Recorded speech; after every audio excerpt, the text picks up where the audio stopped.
Director Victoria Abrera,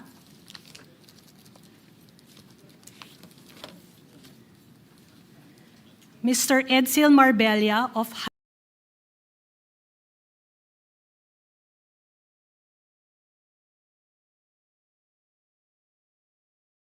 High Tone Construction,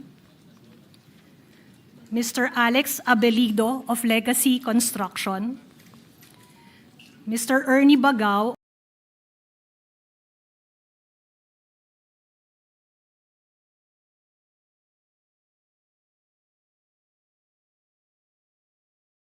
of EGB Construction, Mr. Pacifico Discaya of St. Gerard General Contractor, Ms. Cesara Rowena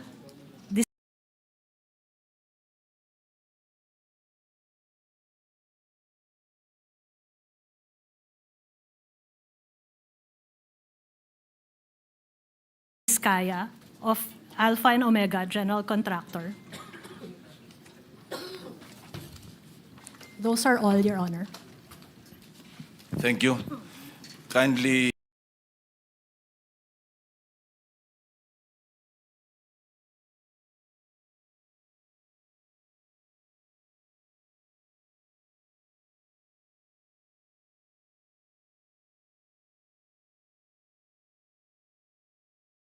administer the oath to those who are appearing for the first time. Are there any?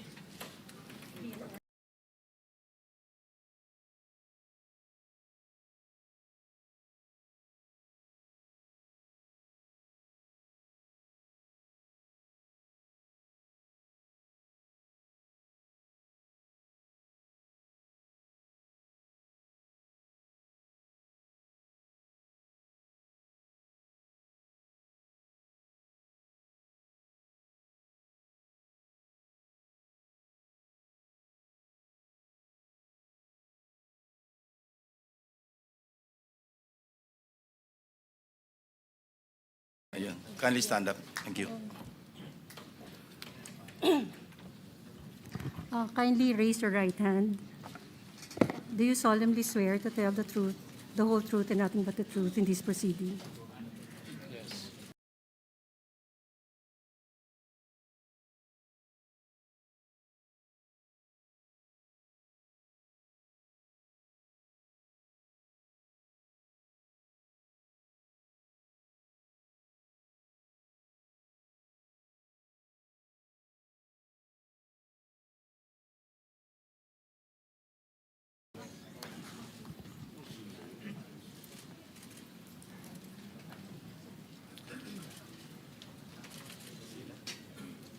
Yes. Take your seats.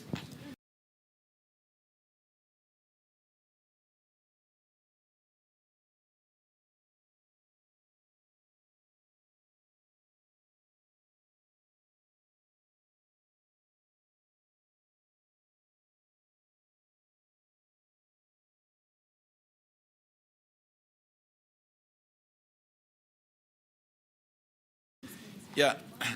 Before we proceed to the substantive discussions, the committee will deal first with some administrative matters. For the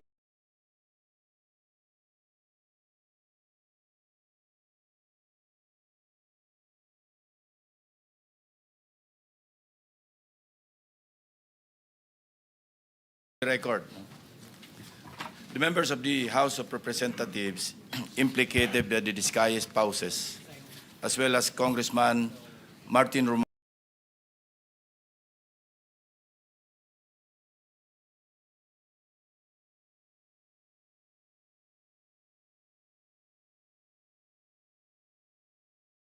Romualdez and Congressman Eric Yap, cited by Mr. Orly Gutesa, were invited to attend this hearing.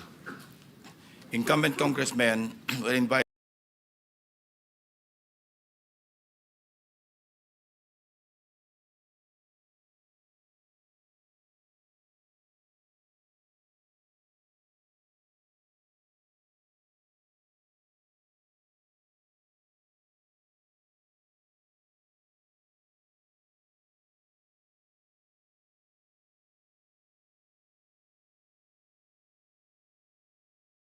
invited through a letter dated 12 November 2025 to Speaker Faustino Boji D. III of the House of Representatives.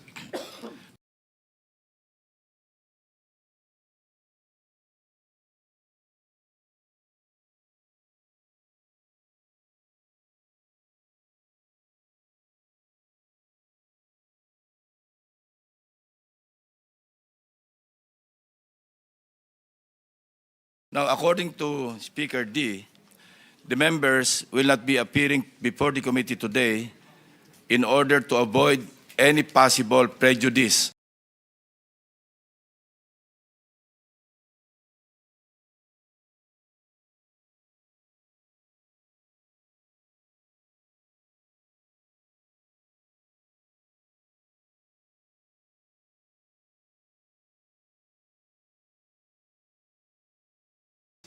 to the ongoing investigation and eventual findings of the ICI, Independent Commission for Infrastructure, given that the invited members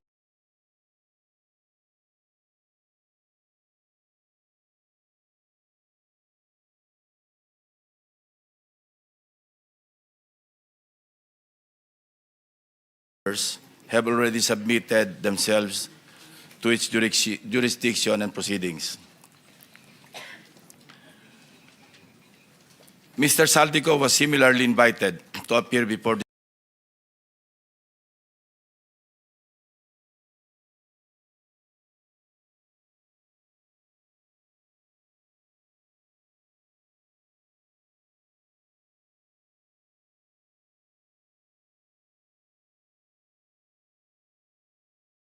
this committee. However, his lawyer, Attorney Rui Alberto Rondain, replied that Mr. Ko is unable to attend, citing that he is still overseas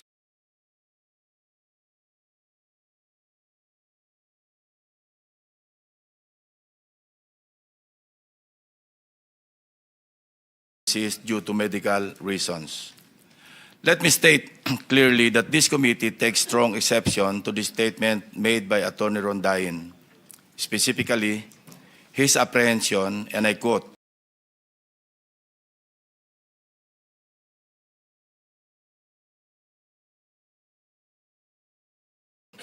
"I'm apprehensive that any statement he," referring to Mr. Saldico, "may give before the committee will at best preempt any defense he may set up.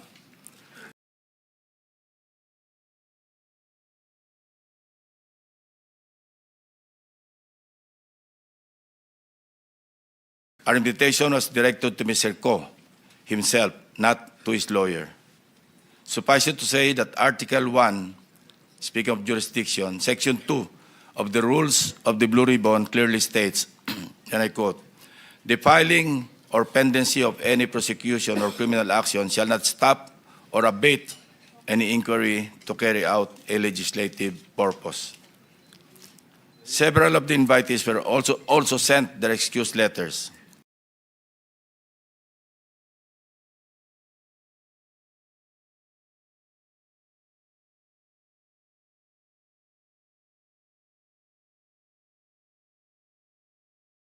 Number 1, Jonathan Quirante of Quirante Construction. Excuse, needs to attend to personal operations and project sites affected by Typhoon Tino and needs more time to organize documents. Number 2, Yumir Villanueva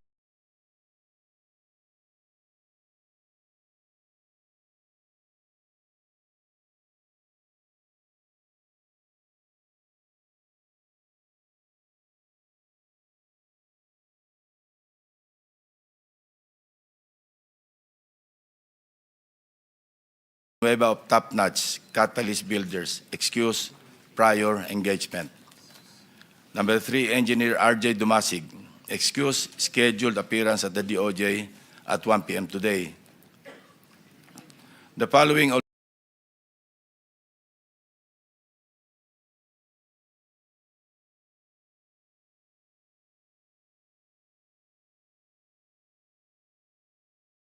also sent excuse letters based on alleged medical reasons. Engineer Gerard Opulencia, Regional Director, DPWH NCR. District Engineer Manny Bulusan, District Engineer, South Manila District Engineering Office, Commissioner Mario Lipana. The committee also sought the assistance of the Bureau of Immigration to obtain available information on the following individuals: Mark Bakiran Bunagan,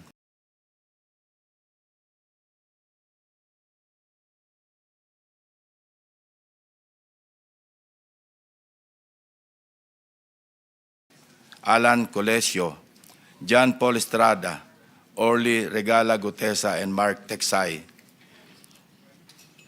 In the response letter dated 30 November 2025, the Bureau informed the committee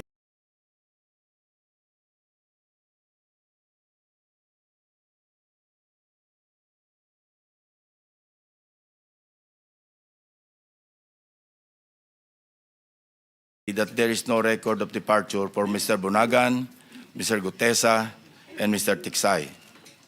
Meanwhile, Mr. Colesio is confirmed to be in the country, having returned from a brief trip abroad from October 18 to October.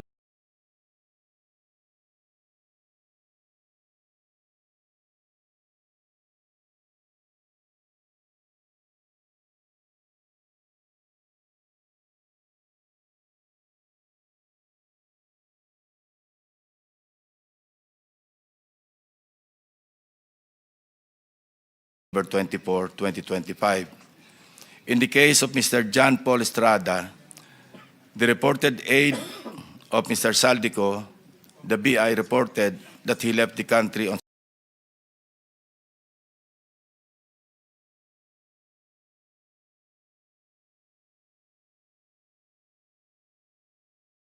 September 2, 2025, bound for Hong Kong, and has not returned to the Philippines to date. We're now coordinating with the Philippine Center for Transnational Crime, PCT,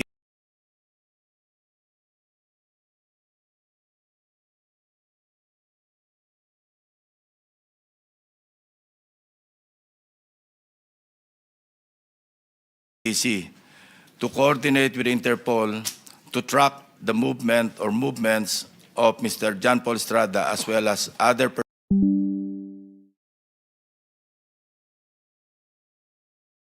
by this committee.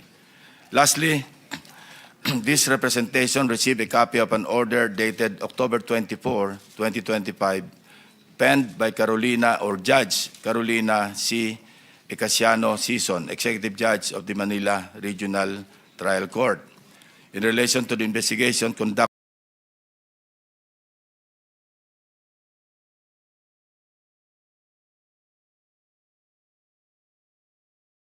by her office on the authenticity of the notarization of the Sinumpang Salaysay executed by Mr. Orly Gutesa, allegedly notarized by Attorney Pechi Rose or G. Espera. For the record, the committee notes that the notarial monthly report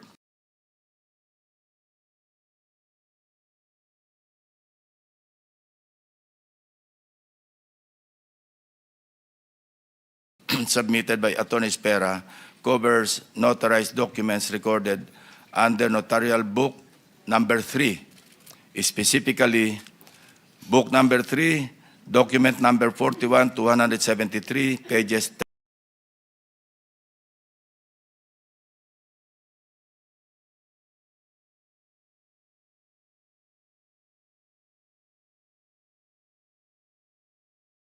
10 to 36, period September 11 to 30, 2025. It is further noted that these details differ from those appearing in the Sinumpang Salaysay of Mr. Gutesa, which, on the other hand, indicates the following particulars. Book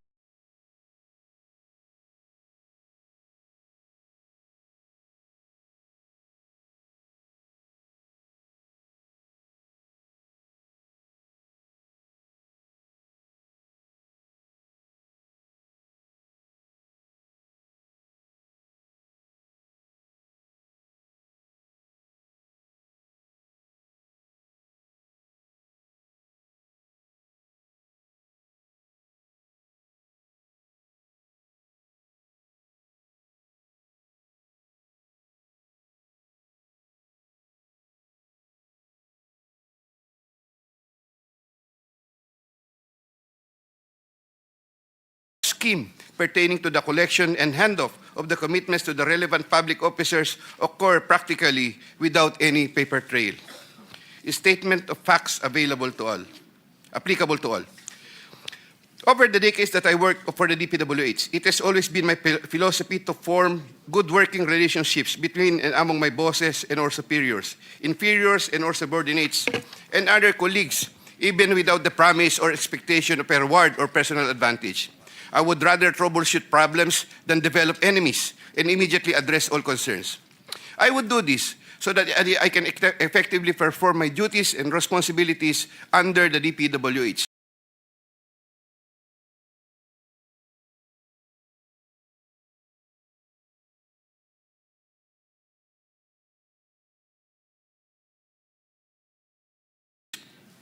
Unfortunately, this professional orientation of mine has forced me to compromising situations that include the matters narrated hereunder.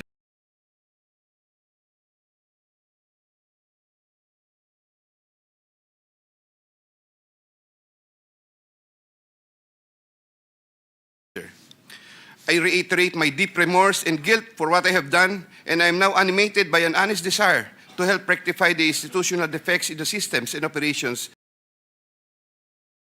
not only of DPWH, but also other government agencies, and help in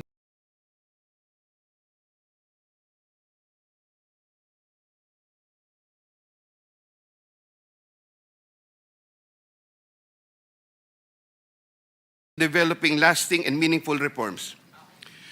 I can confirm, based on my personal knowledge, that in some form or another, and on various extents, based on current setup, each and every DPWH official, employee from top and down the line is buffeted with various avenues of corrupt acts and practices. This would include high-ranking members of the department, such as secretary, undersecretaries, assistant secretaries, regional directors, district engineers,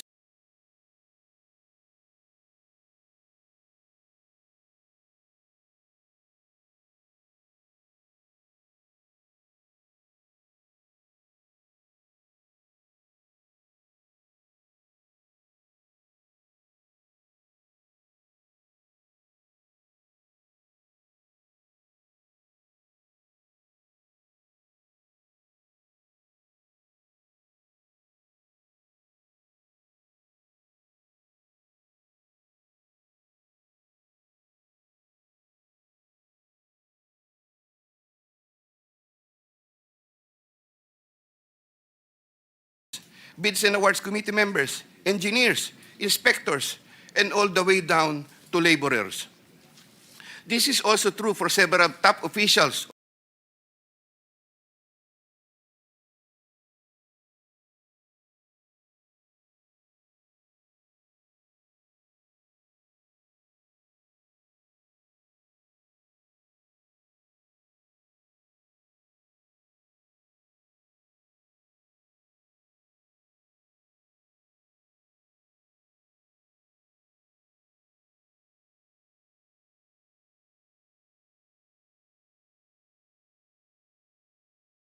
of other departments and or agencies, such as but not limited to the Department of Finance, Department of Environment and Natural Resources, Department of Health, Department of Education, Department of Agriculture,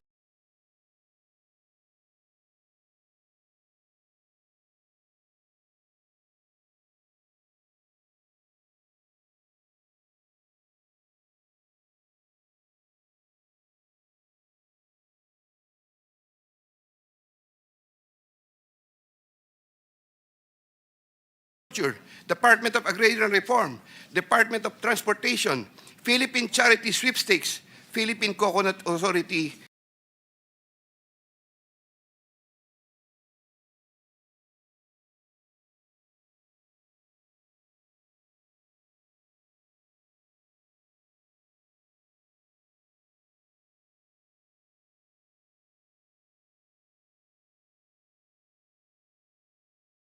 etc. Moreover, I can confirm, based on my personal knowledge, that in some form or another, and on various extents, most proponents have their own designated contractors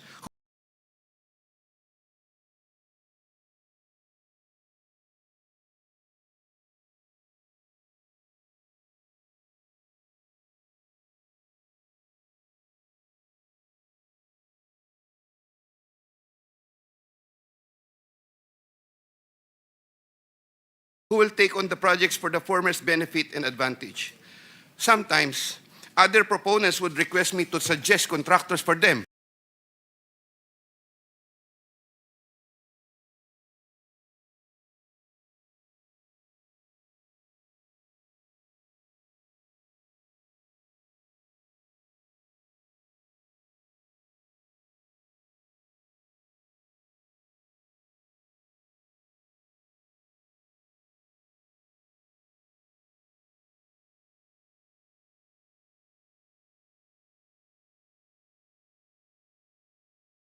Who are known to me or referred to me by friends and other personalities. There are situations that national and local elected politicians would request me to source projects for them. If given more time and opportunity to review the record